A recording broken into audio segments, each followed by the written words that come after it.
وَلَقَدْ يَسَّرْنَا الْقُرْآنَ لِلذِّكْرِ فَهَلْ مِن مُّدَّكِرٍ الحمد لله رب العالمين والصلاة والسلام على أشرف الأنبياء والمرسلين أما بعد فأعوذ بالله من الشيطان الرجيم من همزه ونفخه ونفثه بسم الله الرحمن الرحيم رب اشرح لي صدري ويسر لي أمري واحلل عقدة من لساني يفقه قولي اللهم انفعنا بما علمتنا وعلمنا ما ينفعنا وزدنا علما فبشر عبادي الذين يستمعون القول فيتبعون أحسنه أولئك الذين هداهم الله وأولئك هم أولو الألباب.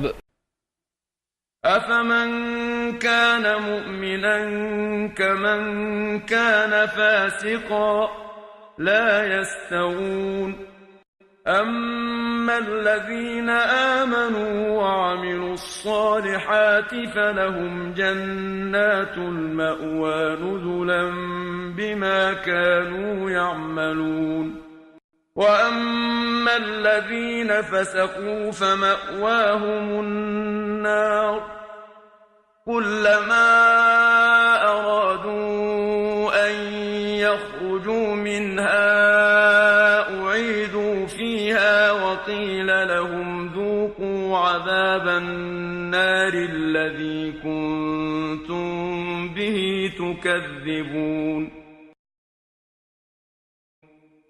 وَلَنُذِيقَنَّهُم مِّنَ الْعَذَابِ الْأَدْنَىٰ دُونَ الْعَذَابِ الْأَكْبَرِ لَعَلَّهُمْ يَرْجِعُونَ أفمن كان مؤمنا كمن كان فاسقا لا يستوون، کیا پس جو شخص ہے مومن مانند اس شخص کے ہو سکتا ہے جو ہے فاسق؟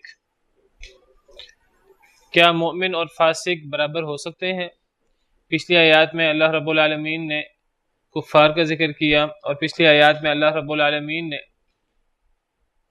اللہ تعالیٰ کی آیات پر ایمان لانے والوں کا اور راتوں کو قیام کرنے والوں کا، زکوٰۃ دینے والوں کا ذکر کیا، تو دونوں کے انجام بھی پیچھے بیان کیے ہیں۔ تو اللہ رب العالمین فرماتے ہیں کہ کیا مومن اور فاسق کبھی برابر ہو سکتے ہیں؟ مومن جو اللہ رب العالمین کے احکام پر ایمان لانے والا ہو، اللہ رب العالمین کی آیات کو ماننے والا ہو، اور فاسق جو اللہ رب العالمین کی اطاعت سے نکلنے والا ہو، جو اللہ رب العالمین کی نافرمانی کرنے والا ہو۔ تو اللہ کی بات ماننے والا اور اللہ کی نافرمانی کرنے والا کیا یہ کبھی برابر ہو سکتے ہیں؟ لا یستوون، یہ کبھی برابر نہیں ہو سکتے۔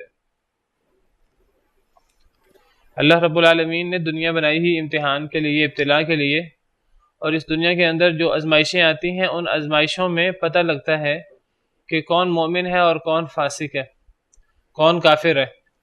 اور یہ جو امتحان کے اندر آزمائش میں جب آزمائش ہوتی ہے تو اس آزمائش کا بدلہ کبھی کبھی دنیا میں بھی مل جاتا ہے، لیکن اس کا بدلہ اصل میں دنیا میں نہیں ہے، اس کا اصل بدلہ آخرت میں ہے، کیونکہ دنیا دارالامتحان ہے اور آخرت دارالجزا ہے، اس لیے آخرت کو یوم الدین کہا جاتا ہے، بدلے کا دن۔ تو مومن اور فاسق کبھی برابر نہیں ہو سکتے، دنیا میں بھی ان میں بہت فرق ہے، اور اصل فرق تو آخرت میں ہوگا، اور مومن اللہ رب العالمین کی رحمتوں میں، اور فاسق جو ہے وہ اللہ رب العالمین کی سزاؤں میں ہوگا، والعیاذ باللہ۔ ایک اور جگہ اللہ تعالیٰ فرماتے ہیں سورہ جاثیہ آیت نمبر 21، ام حسب الذین اجترحوا السیئات ان نجعلهم كالذین آمنوا وعملوا الصالحات سواء محیاهم ومماتهم، کیا گمان کرتے ہیں وہ لوگ جنہوں نے برائیاں کی، جنہوں نے گناہ کیے، کیا یہ لوگ گمان کرتے ہیں کہ ہم ان کو کر دیں گے ان لوگوں کی طرح جو ایمان لائے اور جنہوں نے نیک عمل کیا؟ کیا گناہ کرنے والے، اللہ رب العالمین کی آیات کو نہ ماننے والے، یا منہ سے کہتے ہیں ہم مانتے ہیں لیکن ویسے عمل نہیں کرتے، کیا گناہ کرنے والے لوگ، برے کام کرنے والے لوگ سمجھتے ہیں کہ ہم ان کو ایمان والوں کی طرح کر دیں گے؟ کیا ان دونوں کی زندگی اور ان کی موت برابر ہوگی؟ نہ ان کی زندگی برابر ہے نہ ان کی موت برابر ہے، نہ ان کی دنیا برابر ہے نہ ان کی آخرت برابر ہے. دنیا میں بھی ان میں فرق بڑا واضح اللہ کے نافرمانوں کا اور اللہ کے فرما برداروں کا، اور آخرت تو پھر ہے ہی. ساء ما یحکمون، بہت برا ہے جو یہ فیصلہ کرتے ہیں، جو یہ سمجھتے ہیں کہ کوئی زیادہ فرق نہیں ہوگا مومنوں میں اور فاسقوں میں. تو یہ جو لوگ اس قسم کا فیصلہ سناتے ہیں، اس قسم کی باتیں کرتے ہیں، تو یہ بہت ہی برا فیصلہ کر رہے ہیں. ایک اور جگہ اللہ تعالیٰ فرماتے ہیں کیا جو مومن ہے وہ اس کی طرح ہے جو فاسق ہے؟ یہ سوال ہے، کیا مومن فاسق کی طرح ہے؟ سوال ہے، جواب ہے لا یستوون، کی کبھی برابر نہیں ہو سکتے. سوال بھی اللہ کی طرف سے، جواب بھی اللہ کی طرف سے. دیکھیے جو ہم پہ مصیبت آتی ہے دنیا میں، یہ مصیبت جو ہے ہمارے لیے آزمائش بھی ہوتی ہے اور یہ عذاب بھی ہو سکتی ہے. عذاب اس صورت میں ہو سکتی ہے کہ ہمارے اعمال کا بدلہ ہو. تو وما اصابکم من مصیبت فبما کسبت ایدیکم، تمہیں جو بھی مصیبت آئے تو تمہارے ہاتھوں کی کمائی ہوتی ہے. ہمیں پتہ کرنے کی کیا ضرورت ہے؟ بس ہم یہ سوچ لیں، ہم دونوں باتیں سوچ لیں کہ اللہ کی طرف سے آزمائش بھی ہے، ہم نے اس آزمائش میں پورا اترنا ہے صبر کر کے، اور ہم یہ بھی ساتھ ساتھ سمجھیں کہ اللہ کا عذاب ہے، ہم نے اپنی اصلاح کرنی ہے. دونوں باتیں ہم ذہن میں سوچیں. کوئی مصیبت آئے اس کو آزمائش بھی سمجھیں، اور ہم سمجھیں کہ اس آزمائش میں ہم نے صبر کرنا ہے، اور ہم نے اس آزمائش میں اللہ رب العالمین کے احکامات پہ پورا اترنا ہے. اور اس کے ساتھ ساتھ ہم یہ بھی سمجھیں کہ ہمارے اعمال کی وجہ سے ہے، ہم اپنے اعمال کی اصلاح کریں. جب جنگ احد میں مسلمانوں کو نقصان ہوا تو مسلمانوں کے ذہن میں یہ اشکال پیدا ہوا کہ ہمارا نقصان کیوں ہوا، اور انہوں نے یہ سوال کیا. قرآن کریم میں ان کا یہ سوال موجود ہے، اولما اصابتکم مصیبت قد اصبتم مثلیہا، سورہ آل عمران آیت نمبر 165 ہے. کیا جب بھی تم پر مصیبت آئی جنگ احد میں، تم اسے ڈبل مصیبت پہنچا چکے تھے. یعنی جنگ بدر میں مسلمان 70 کافروں کو قتل کر چکے تھے، 70 کافروں کو قیدی بنا چکے تھے، اور جنگ احد میں مسلمانوں کے 70 مسلمان شہید ہوئے تھے. جب تمہیں مصیبت پہنچی تم ڈبل مصیبت پہنچا چکے تھے. تم نے کہا یہ مصیبت کیوں آئی؟ وہی سوال جو آپ کہہ رہے ہیں کہ مصیبت یہ کیوں ہے، یہ آزمائش ہے کہ یہ ہمارے عذاب ہے، کیا ہے؟ تم نے کہا یہ کیوں آئی؟ قل هو من عند انفسکم، کہہ دیجیے اے اللہ کے نبی صلی اللہ علیہ وسلم یہ تمہاری اپنی جانوں کی وجہ سے ہے. کیا مطلب؟ تمہارے اپنے اعمال کا نتیجہ ہے عذاب. ان اللہ علی کل شیء قدیر، اللہ ہر شے پر قادر ہے. وما اصابکم یوم التقى الجمعان فباذن اللہ، جس دن دو جماعتیں ملی تو اس دن تمہیں جو مصیبت آئی وہ اللہ کے حکم سے تھی. اس کو آزمائش سمجھ لیں.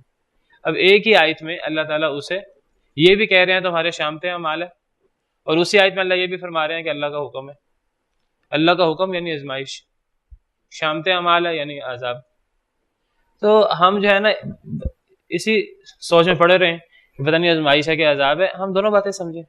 کوئی مصیبت آئے ہم سمجھیں اللہ کا عذاب ہے، اللہ کا عذاب ہے ہمارے اعمال کی وجہ سے، ہم اپنے اعمال کی اصلاح کریں. اور ہم یہ بھی سمجھ سکتے ہیں کہ اپنے آپ کو تسلی دینے کے لیے، صبر کرنے کے لیے، کہ اللہ کا فیصلہ ہے، اللہ نے آزمائش کے لیے یہ کام کیا ہے، آزمائش پہ پورا اتریں گے تو اپنے اعمال کی اصلاح کریں گے، صبر کریں گے تو اللہ تعالیٰ ہمیں ثواب دیں گے، اس کا آخرت میں اجر ہوگا. تو دونوں چیزیں مد نظر رکھنی چاہیے. تو دونوں قسم کی آیتیں ہیں قرآن کریم میں. قرآن کریم کی ایک آیت ہے وما اصابکم من مصیبت فبما کسبت ایدیکم، تمہیں جو مصیبت آتی ہے تمہارے ہاتھوں کی کمائی ہوتی ہے. جو مصیبت آئے تمہارے ہاتھوں کی کمائی ہے، یعنی تمہارے اعمال کا نتیجہ عذاب ہے. اور ایک اور آیت میں ہے ما اصاب من مصیبت الا باذن اللہ، جو بھی مصیبت آتی ہے اللہ کے حکم سے آتی ہے، اللہ کی طرف سے آزمائش ہے. تو انسان جو ہے یہ آزمائش اور عذاب دونوں پہلو مد نظر رکھے اور دونوں کے مطابق عمل کرے. عذاب سمجھ کر اپنے اعمال کی اصلاح کرے، آزمائش سمجھ کر صبر کرنے کی اور اللہ کے حکم پر عمل کرنے کی کوشش کرے. تو فرمایا کہ مومن اور فاسق برابر نہیں ہو سکتے. سوال کیا اور اس کا جواب دیا. یہی بات اللہ رب العالمین نے قرآن کریم میں اور بھی کئی جگہ پر اس کو مزید وضاحت سے فرمایا. سورہ صاد آیت نمبر 28 میں اللہ فرماتے ہیں ام نجعل الذین آمنوا وعملوا الصالحات کالمفسدین فی الارض، کیا ہم کر دیں گے ایمان والوں کو اور نیک عمل کرنے والوں کو ان لوگوں کی طرح کالمفسدین فی الارض، جو زمین میں فساد کرنے والے. کیا زمین میں فساد کرنے والے اور ایمان والے اللہ فرماتے ہیں کیا ہم ان کو برابر کر دیں گے؟ کبھی برابر نہیں کریں گے. ام نجعل المتقین کالفجار، کیا ہم کر دیں گے متقی لوگوں کو فاسق و فاجر لوگوں کی طرح؟ کبھی برابر نہیں کریں گے. اور جو ایسا سوچے کہ یہ برابر ہے اللہ کے نزدیک، ایسا بندہ اللہ کے عذاب کا مستحق ہے. جو بندہ یہ سمجھتا ہے کہ مومن اور فسادی برابر ہو سکتے ہیں، متقی اور فاجر برابر ہو سکتے ہیں، گویا کہ وہ بندہ آسمان و زمین کی تخلیق کو باطل اور فضول سمجھتا ہے۔ اللہ نے زمین و آسمان اس کام کے لیے نہیں بنائے کہ اللہ مومن اور کافر کو، کھرے کھوٹے کو اللہ ایک جیسا کر دے۔ جو سمجھتا ہے کہ اللہ نے اتنا بڑا سسٹم بنا دیا، لیکن اللہ نے اب کھرا کھوٹا الگ نہیں کرنا، دودھ کو دودھ پانی کے پانی نہیں کرنا، تو گویا کہ یہ اس پوری کائنات کو بے مقصد سمجھتا ہے۔ پچھلی آیت میں اللہ نے یہی بات فرمائی ہے، سورہ صاد کی آیت نمبر 28 پڑھی ہے، آیت نمبر 27 میں اللہ فرماتے ہیں وَمَا خَلَقْنَا السَّمَاءَ وَالْأَرْضَ وَمَا بَيْنَهُمَا بَاطِلًا، آسمان و زمین اور جو ان دونوں کے درمیان ہے ہم نے فضول میں نہیں بنایا۔ کون کہہ رہا ہے کہ زمین و آسمان فضول ہے؟ یہ وہ بندہ سمجھتا ہے کہ زمین و آسمان کی تخلیق فضول ہے، یہ دنیا اللہ نے فضول میں ہی بنا دی۔ جو بندہ سمجھتا ہے کہ کوئی آخرت نہیں ہے، کوئی مومن اور فاسق میں فرق نہیں ہوگا، مومن جنت میں نہیں جائے گا، فاسق جہنم میں نہیں جائے گا، اللہ نے ان معاملات کا فیصلہ نہیں کرنا، جو یہ سمجھتا ہے وہ گویا کہ زبان حال سے یہ کہہ رہا ہے کہ یہ اللہ نے ساری چیزیں فضول میں بنا دی۔ اللہ فرماتے ہیں ذالک ظن الذین کفروا، یہ کافروں کا گمان ہے، فویل للذین کفروا من النار، ایسے کافروں کے لیے آگ کا عذاب ہے، ایسے کافروں کو سزا ملے گی صرف یہ سوچنے کی وجہ سے، صرف یہ سمجھنے کی وجہ سے کہ دنیا فضولی ہے، دنیا کا مقصد کوئی نہیں ہے۔ پھر اللہ تعالیٰ دنیا کا مقصد بیان کر رہے ہیں اور اللہ فرما رہے ہیں کہ یہ دنیا اصل میں اللہ نے آخرت قائم کرنی ہے، یہ دنیا اس کی کھیتی ہے، الدنیا مزرعۃ الآخرہ۔ تو اب اس دنیا کے اندر جو آزمائشوں کے اوپر اللہ کے حکم پر عمل کرنے والے ہیں، اللہ کی باتیں ماننے والے ہیں وہ لوگ، اور جو زمین میں فساد کرنے والے ہیں، تو یہ دونوں کبھی برابر نہیں ہوں گے، نہ دنیا میں نہ اصل زندگی آخرت میں۔ اور اسی طرح متقی اور فاسق فاجر لوگ یہ کبھی برابر نہیں ہوں گے۔ ایک اور آیت میں اللہ تعالیٰ فرماتے ہیں لا یستوی اصحاب النار و اصحاب الجنہ، سورہ حشر آیت نمبر 20۔ اللہ فرماتے ہیں جہنم والے اور جنت والے کبھی برابر نہیں ہو سکتے۔ اصحاب الجنت هم الفائزون، جنت والے تو کامیاب ہیں اور جہنم والے تو اللہ کے عذاب کا شکار ہوں گے والعیاذ باللہ۔ تو مومن اور فاسق کبھی برابر نہیں ہو سکتے۔ ہر وقت ہمارا کام کیا ہے کہ ہم یہ جائزہ لیں کہ ہم ایمان والوں میں شامل ہیں کہ ہم فاسق و فاجر لوگوں میں شامل ہیں، ہم اللہ رب العالمین کے احکامات کو مان رہے ہیں کہ ہم اللہ رب العالمین کی نافرمانیاں کر رہے ہیں۔ یہ دونوں برابر نہیں ہو سکتے۔ تھوڑی سی نیکی وہ بھی رائے گاہ نہیں جاتی، اور تھوڑا سا گناہ وہ بھی ہلکا نہیں ہے۔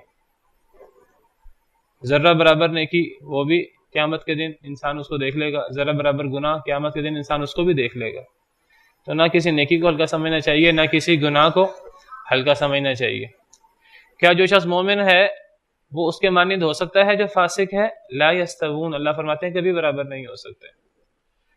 اما الذین آمنوا وعملوا الصالحات، جہاں تک ان لوگوں کا معاملہ ہے جو ایمان لائے اور جنہوں نے نیک عمل کیے، یہ مومن ہے جو اللہ کی آیتوں پر ایمان بھی لاتے ہیں اور صرف منہ سے ایمان لانے کا دعویٰ نہیں کرتے، بلکہ ایمان لانے کے ساتھ ساتھ وعملوا الصالحات، عمل بھی کرتے ہیں۔ ہم میں سے کچھ ایسے لوگ ہیں جن کے صرف دعوے ہیں، ہم مومن ہیں جی، ہم مسلمان ہیں، ہم مسلمان گھر میں پیدا ہوئے ہیں، ہم قرآن حدیث کو ماننے والے ہیں، لیکن جہاں اللہ کے حکم نماز کی بات آتی ہے تو نماز نہیں پڑھتے، زکوٰۃ کی بات آتی ہے زکوٰۃ نہیں دیتے، روزوں کی بات آتی ہے جی روزے ہم سے رکھے نہیں جاتے، اور حج کے لیے وقت ہی نہیں ہے، حج سے پہلے بڑے مسائل ہیں، پہلے وہ سارے مسائل، شادیاں اور کاروبار اور دیگر سارے مسئلے پورے کرنے ہیں، پھر حج کی باری آئے گی۔ اور دیگر احکامات میں رسومات اور دیگر اللہ کے نافرمانی اتنی زیادہ ہیں کہ اللہ اور رسول کا حکم تو بہت پیچھے رہ جاتا ہے۔ سود کا مسئلہ ہے کاروبار کے اندر، اللہ کے فرما برداری نافرمانی کا مسئلہ ہے۔ تو دعوے تو ایمان کے ہیں لیکن عمل صالح نہیں ہیں۔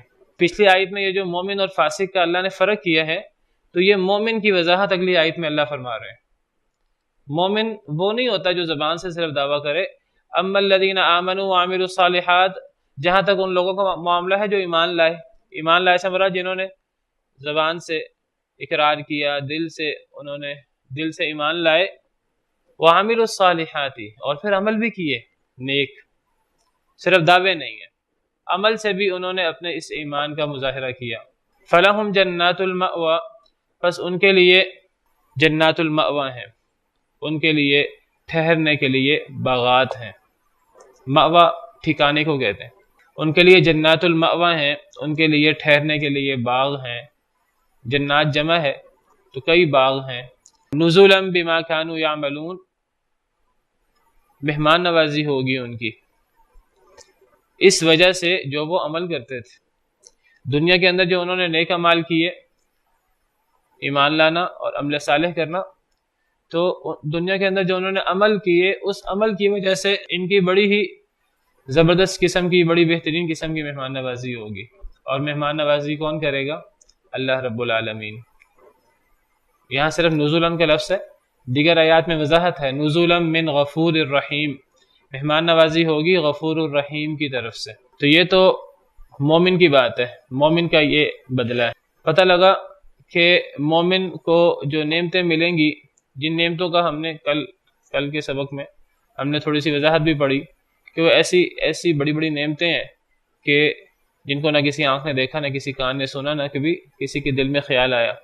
ایسی بڑی بڑی نعمتیں ہیں. تو یہ نعمتیں ملیں گی کس وجہ سے؟ عمل کرنے کی وجہ سے. عمل کرنے کی وجہ سے نعمتیں ملیں گی، صرف خواہش کرنے سے نہیں ملیں گی. کچھ لوگ ہیں جو تھوڑا سا عمل کر لیتے ہیں، ایمان لے آتے ہیں، تھوڑا سا عمل کر لیتے ہیں، باقی خواہشیں پال لیتے ہیں کہ جی ہم تو فلاں بزرگوں کی اولاد ہیں، ہم تو بہترین امت ہیں، ہم تو نبی کریم صلی اللہ علیہ وسلم آخری نبی کی امت میں سے ہیں، اللہ غفور الرحیم، اللہ بخشنے والے ہیں. کچھ لوگ جو ہیں وہ اس قسم کی آرزویں پال لیتے ہیں. آرزوؤں سے جنت نہیں ملتی. یہودیوں اور عیسائیوں نے بھی اسی طرح کچھ خواہشیں پال رکھی تھیں. وہ کہتے تھے ہم نبیوں کی اولاد ہیں، حضرت ابراہیم، حضرت اسماعیل، حضرت اسحاق، حضرت یعقوب، حضرت یوسف، یہ ہمارے آباء و اجداد ہیں، ہم ان کی اولاد ہیں. وقالت الیہود والنصارى نحن ابناء اللہ واحباؤہ، یہود و نصارہ کہتے ہیں ہم تو اللہ کے بیٹے اور اللہ کے محبوب ہیں، ہم تو نیک لوگوں کی اولاد ہیں، ہمیں تو سزا ہی نہیں ہوگی. اللہ بڑے بخشنے والے ہیں، بڑے معاف کرنے والے، رحم کرنے والے ہیں. اگر ہمیں سزا بھی ہوئی تو ہمیں کچھ دن سزا ہوگی، پھر ہمارے لیے جنت ہی جنت ہے. اسی قسم کے بعض عقائد، اللہ معاف کرے، آج بہت سے مسلمانوں کے بھی ہیں. وہ بھی یہ سمجھتے ہیں کہ بخشے بخشائے ہیں، ہم آخر نبی صلی اللہ علیہ وسلم کی امت میں سے ہیں، اللہ غفور الرحیم ہے، اللہ ہمیں بخش دیں گے. اللہ فرماتے ہیں کہ یہ جو جنات المأوا ہیں اور یہ جو مہمان نوازی ہے، یہ عمل کے بدلے ملے گی.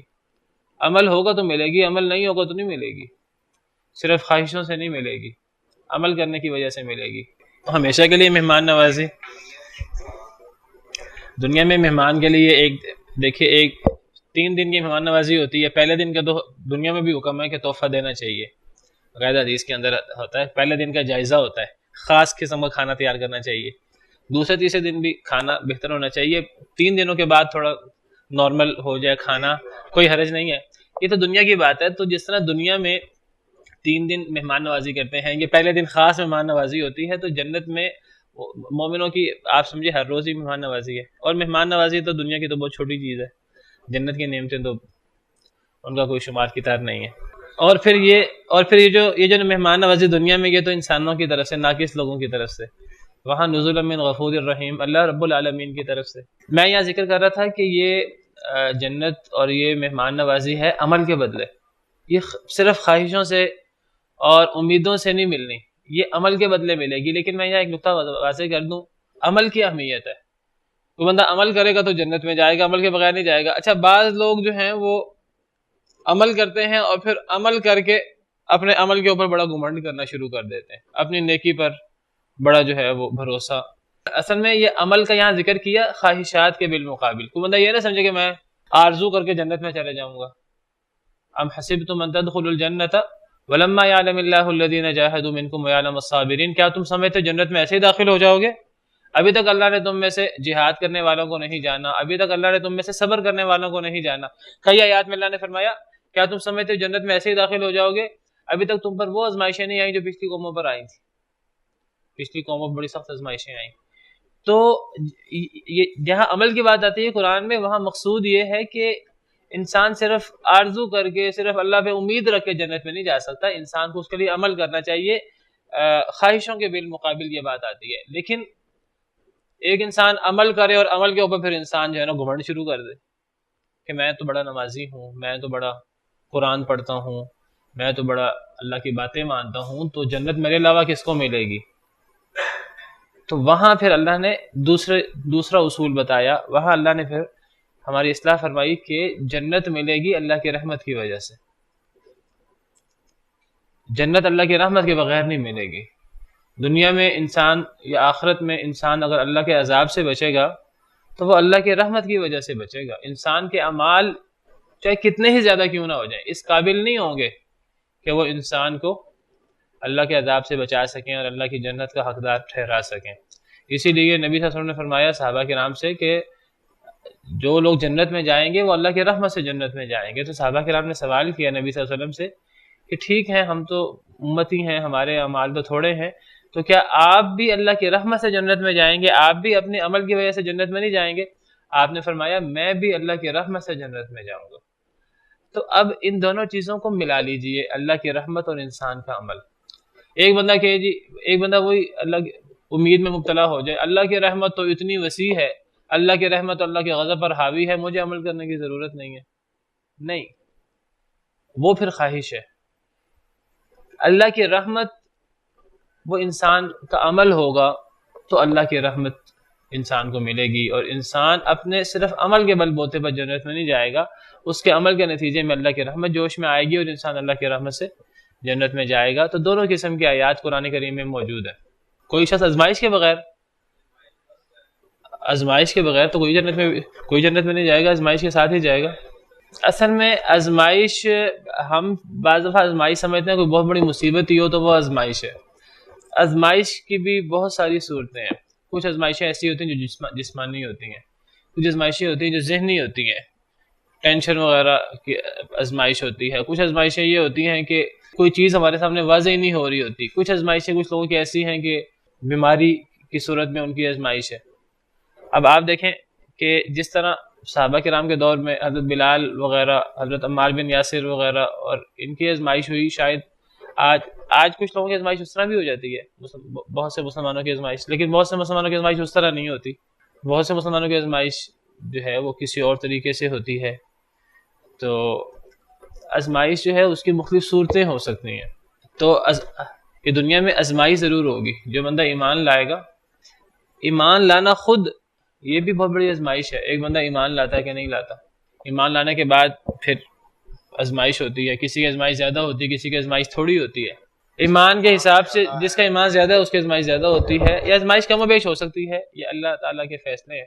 تو میں آپ سے کہہ رہا تھا کہ انسان جنت میں اللہ کی رحمت سے جائے گا۔ یہ قرآن کریم کی سورہ اعراف کی آیت ہے کہ اللہ فرما رہے ہیں جنتی لوگوں کے بارے میں، ہؤلاء الذین اقسمتم لا ینالهم اللہ برحمہ، کیا یہی وہ لوگ ہیں جن کے بارے میں تم قسم اٹھایا کرتے تھے کہ انہیں اللہ کی رحمت نہیں پہنچے گی؟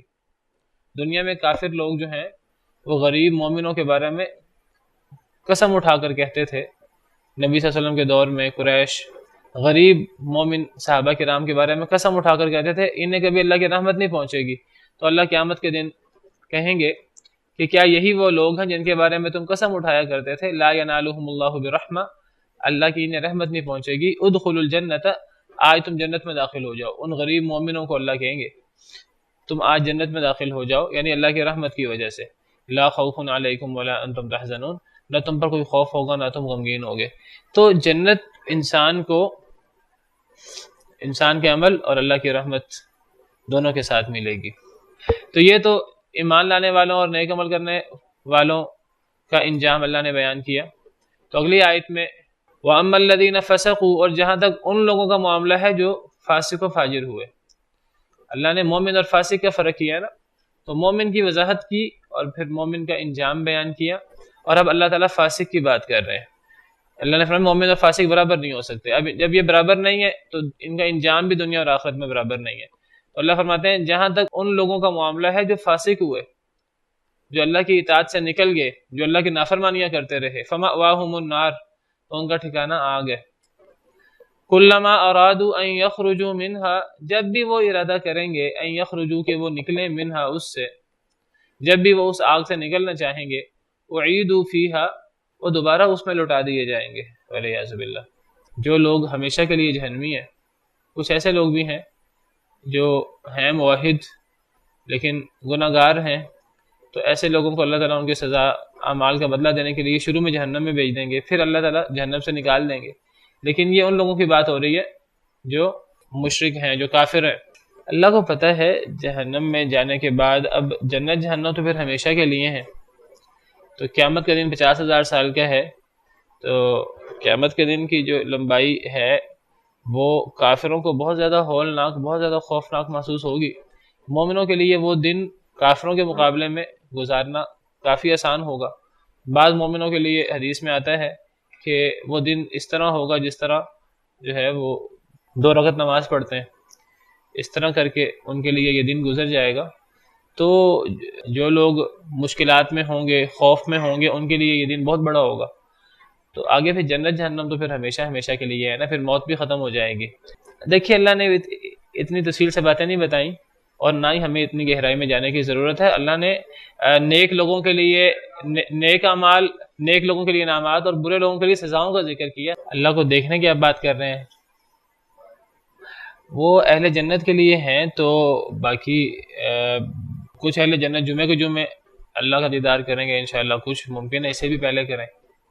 جس کے اعمال زیادہ ہوں گے، جس کے درجات زیادہ ہوں گے، لوگ اپنے اعمال کے حساب سے اللہ کا دیدار کریں گے، کسی کو کچھ وقفے کے بعد ہوگا، کسی کو جلدی جلدی ہوگا۔ تو اب جہنمی لوگوں کے لیے تو ایسی چیزیں نہیں ہیں، جہنمی لوگوں کے لیے تو عذاب ہی عذاب ہے، والعیاذ باللہ۔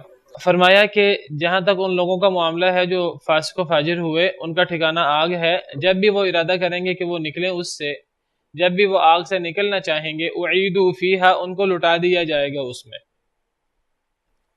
وہ آگ سے کبھی نکل نہیں سکیں گے۔ تو یہ ان لوگوں کی بات ہو رہی ہے جو دائمی جہنمی ہے، والعیاذ، وہ کبھی جہنم سے نکل نہیں سکیں گے۔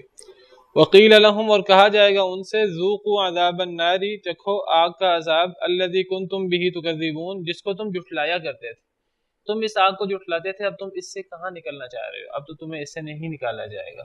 جب بھی وہ نکلنا چاہیں گے تو ان کو دوبارہ اس کے اندر پھینک دیا جائے گا، جیسے کوئی بندہ کسی نہر کے اندر ہو، دریا کے اندر ہو، وہ وہاں سے نکلنا چاہے اور وہ ساحل پہ پہنچنا چاہے تو دوبارہ پھر اس کو دریا کے اندر جو ہے دھکیل دیا جائے۔ ہر طرف پہرے دار ہوں گے تو وہ اس عذاب سے کبھی نکل نہیں سکیں گے۔ فذوقوا فلن نزیدکم الا عذابا، ایک دفعہ عذاب شروع ہوگا تو پھر وہ نہ ہلکا ہوگا نہ کم ہوگا، بلکہ وہ بڑھتا جائے گا۔ فذوقوا، پس چکھو، فلن نزیدکم الا عذابا، اب ہم زیادہ نہیں کریں گے مگر عذاب ہی زیادہ کریں گے۔ اب عذاب بڑھے گا، کم نہیں ہوگا کبھی۔ اور کافر لوگ جو ہیں وہ دعائیاں دیں گے اور کہیں گے کاش کہ ایک دن کے لیے عذاب ہلکا ہو جائے، ایک دن کے لیے، تو اللہ تعالیٰ ان کی یہ بات بھی نہیں مانیں گے۔ وقال الذين في النار لخزنة جهنم ادعوا ربكم يخفف عنا يوما من العذاب، جو لوگ آگ میں ہیں وہ جہنم کے دروغوں سے کہیں گے کہ ہمارا تو اللہ سنتا نہیں ہے، تم ہی اللہ کو پکارو، جہنم کے دروغوں سے کہیں گے کہ ادعوا ربکم یخفف عنا یوما من العذاب، ہم سے ایک دن عذاب ہلکا کر دے، بس بند نہ کرے، ایک دن عذاب ہلکا کر دے۔ قالوا اولم تک تأتیکم رسلکم بالبینات، جہنم کے دروغے کہیں گے کہ تمہارے پاس رسول نہیں آتے تھے دنیا میں؟ قالوا بلا، وہ کہیں گے کیوں نہیں؟ قالوا فادعوا، جہنم کے دروغے کہیں گے پھر خود بھی پکارو، ہم نہیں پکاریں گے۔ وما دعاء الکافرین الا فی ضلال، اور کافروں کی پکار فضول ہوگی، یعنی ایک دن کے لیے بھی عذاب ہلکا نہیں ہوگا۔ ایک آیت میں فرمایا کلما خبت زدناہم سعیرا، دنیا کے اندر تصور ہے کہ آگ کچھ دیر بعد ہلکی پڑنے لگتی ہے۔ اگر دنیا کے تصور رکھتے ہوئے کوئی شخص یہ سمجھے کہ جہنم کی آگ بھی ہلکی پڑنے لگے گی، تو اللہ فرماتے ہیں کلما خبت، جب بھی وہ بجھنے لگے گی، جب بھی وہ ہلکی ہونے لگے گی، زدناہم سعیرا، ہم اس کو مزید بھڑکا دیں گے، والعیاذ باللہ۔ ایک اور آیت میں فرمایا کلما نضجت جلودہم بدلناہم جلودا غیرہا لیذوقوا العذاب، دنیا میں انسان جب اللہ معاف کرے کسی مصیبت میں ہوتا ہے اور دنیا میں کسی انسان کو اللہ نہ کرے آگ لگ جائے، ایک وقت آتا ہے کہ انسان جو ہے وہ ختم ہو جاتا ہے اور انسان جل جاتا ہے اور پھر اس کی موت آ جاتی ہے۔ تو اللہ فرماتے ہیں قیامت کے دن جہنم میں کلما نضجت جلودہم، جب بھی ان کے چمڑے جل جائیں گے، بدلناہم جلودا غیرہا، ہم بدل دیں گے ان کے چمڑے، لیذوقوا العذاب، تاکہ وہ عذاب چکھیں۔ تو جہنم کے اندر جو دائمی جہنمی ہیں پھر وہ اسے نکل نہیں سکیں گے، والعیاذ باللہ۔ تو یہ ہے ایک مومن اور ایک فاسق کا معاملہ اللہ کے نزدیک، مومن اور کافر کا فرق، یہ دونوں کبھی برابر نہیں ہو سکتے، ایک کے لیے بے انتہا نعمتیں اور ایک کے لیے بے انتہا عذاب، والعیاذ باللہ۔ دوسری آیت میں اللہ رب العالمین نے اسی بات کو اس طرح فرمایا ہے یہاں اللہ نے مومن اور کافر اور فاسق کا فرق کیا ہے. یہاں سورہ حج میں آیت نمبر 19 میں اللہ فرماتے ہیں ہذان خصمان اختصموا فی ربہم، یہ دو جھگڑا کرنے والے ہیں جنہوں نے اپنے رب کے بارے میں جھگڑا کیا. کون دو جھگڑا کرنے والے ہیں؟ مومن اور کافر. مومن اور کافر کی ہر وقت آپس میں ٹسل ہوتی ہے. مومن اللہ کی بات کرتا ہے، دین کی بات کرتا ہے، اللہ کی اطاعت کی بات کرتا ہے، کافر اس کے الٹ بات کرتا ہے. ان کے آپس میں جھگڑا ہوتا ہے ہمیشہ. اب یہ دو جھگڑا کرنے والے، ایک کافر ایک مومن. کافروں کا کیا معاملہ ہے؟ فالذین کفروا، جہاں تک کافروں کا معاملہ ہے، قطعت لهم ثیاب من نار، ان کو آگ کے کپڑے پہنائے جائیں گے والعیاذ باللہ. یصب من فوق رؤوسهم الحمیم، سروں کے اوپر سے گرم پانی ڈالا جائے گا. یصہر به ما فی بطونهم والجلود، اس گرم پانی سے جو کچھ ان کے پیٹوں میں اور چمڑوں میں ہے سب کچھ گل جائے گا، جل جائے گا والعیاذ باللہ. قطعت، کاٹے جائیں گے ان کے لیے کپڑے، یعنی تیار کیے جائیں گے کپڑے. قطعت کاٹنا، کاٹ کے تیار کرنا. تو آگ کے کپڑے ہوں گے اور سروں کے اوپر گرم پانی ڈالا جائے گا جس گرم پانی سے پیٹ اور چمڑے سارے جل جائیں گے.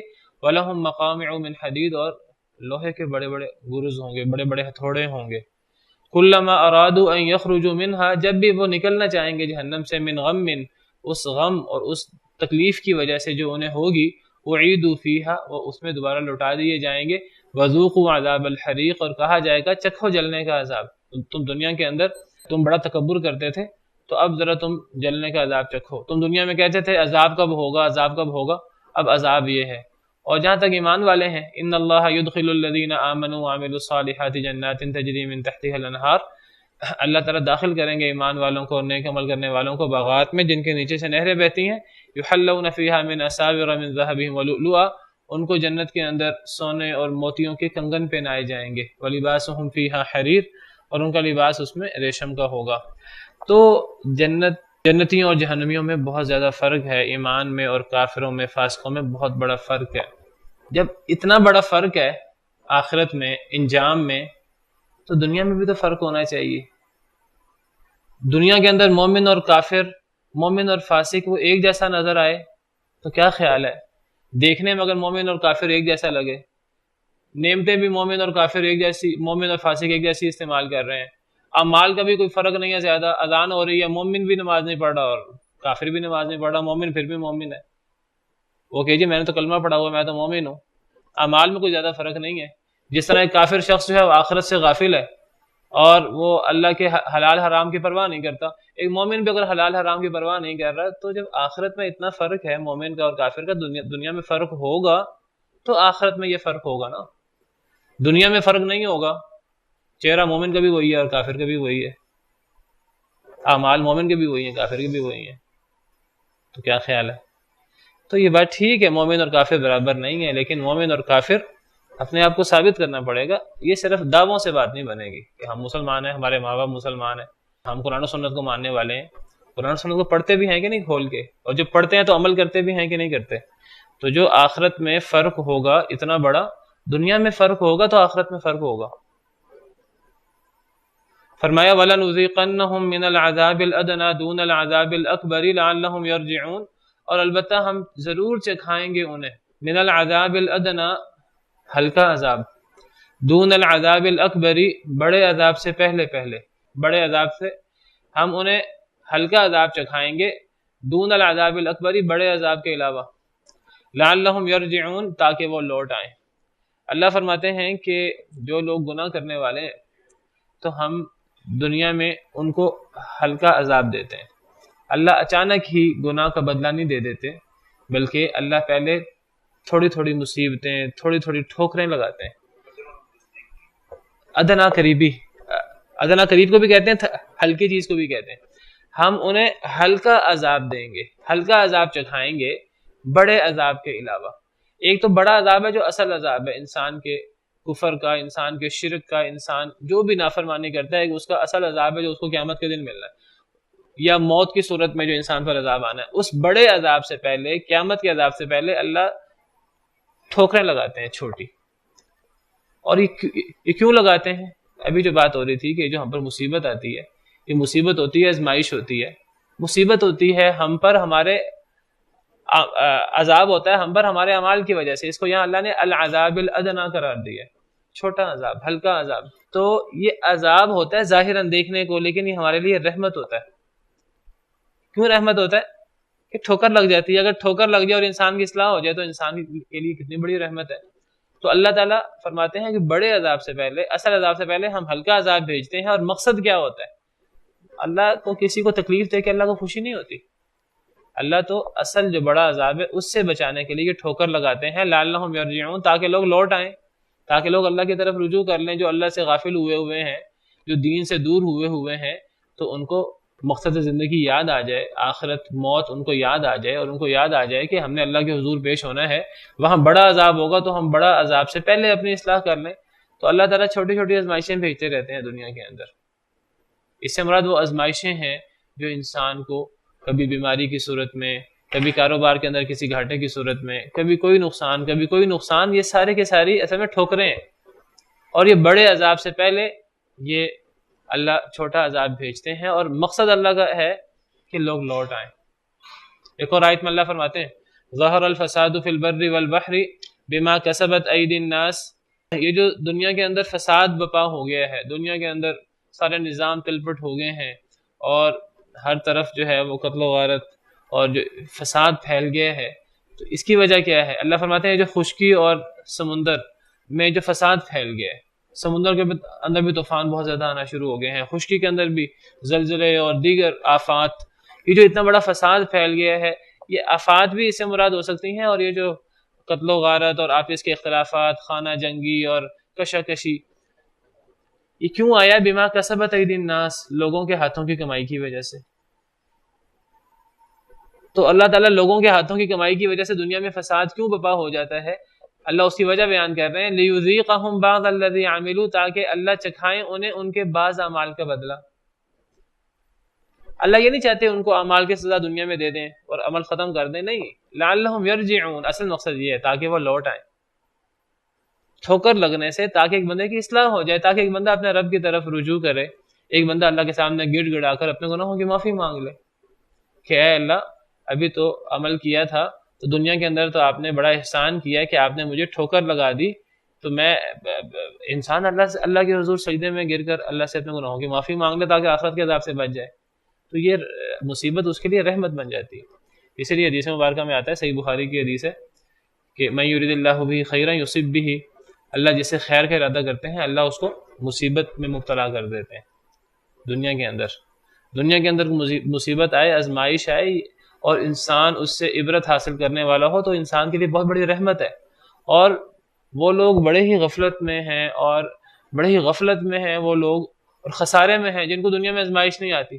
دنیا میں اتنی نعمتیں ہیں، وہ نعمتوں میں مگن رہ کر وہ اللہ کو بھولے ہی وہ فوت ہو جاتے ہیں، ان کو اکٹھا ہی بڑا عذاب آتا ہے، اور پھر وہ قبر میں اور آخرت میں اللہ کے عذاب کا شکار رہتے ہیں. تو یہ جو چھوٹی چھوٹی آزمائشیں ہیں یہ ٹھوکر ہوتی ہے اللہ کی طرف سے تاکہ انسان اپنی اصلاح کر لے. اور ایک آیت میں تو اللہ تعالیٰ شکوہ کرتے ہیں، اللہ فرماتے ہیں یہ جو ہم نے آزمائشیں بھیجتے ہیں چھوٹی چھوٹی، یہ کیوں بھیجتے ہیں؟ اللہ فرماتے ہیں وَلَقَدْ أَرْسَلْنَا إِلَىٰ أُمَمٍ مِّن قَبْلِكَ، ہم نے یہ جو پچھلی امتیں تھیں ان کے طرف بھی رسول بھیجے تھے، اور جب ان کی قوموں نے رسولوں کی بات نہ مانی تو ہم نے ان کو سختی اور تنگی کے ساتھ پکڑا. ان قوموں کو کچھ سختی ان پر بھیجی، کچھ آزمائش، کچھ قحط. کیوں؟ لعلہم یتضرعون، تاکہ وہ اللہ کے سامنے گڑ گڑائیں. یہ جو اللہ کی طرف سے آزمائش آتی ہے قحط کی صورت میں، جب لوگ نافرمانی کرتے ہیں، اللہ کی بات نہیں مانتے، اللہ کی طرف سے آزمائش آتی ہے سختی اور قحط وغیرہ کی صورت میں تاکہ لوگ گڑ گڑائیں. بس جب ان پر ہمارا عذاب آیا تو وہ کیوں نہ گڑ گڑائے؟ ولیکن قست قلوبہم، لیکن ان کے دل سخت ہو گئے. تو مطلب یہ ہے کہ انسان کو ایسی صورت میں اللہ کے سامنے گڑ گڑانا چاہیے. جو نہیں گڑ گڑاتا ایسی صورت میں اللہ کے سامنے، تو گویا کہ اس کا دل پھر اتنا سخت ہو گیا ہے پتھر کی طرح، اس پر یہ جو ٹھوکر لگائی اللہ نے وہ اثر نہیں کرتی. تو پھر ایسے لوگوں کو اللہ ان کے حال پہ چھوڑ دیتے ہیں، ایسے لوگوں کو پھر اللہ نعمتوں میں مبتلا کر دیتے ہیں، اور پھر یہ اسی غفلت کے اندر ہی بڑا عذاب ان پر آ جاتا ہے موت کی صورت میں، اور پھر یہ اللہ کے عذاب کے سزاوار ہوتے ہیں والعیاذ باللہ. وآخر دعوانا الحمد للہ رب العالمین.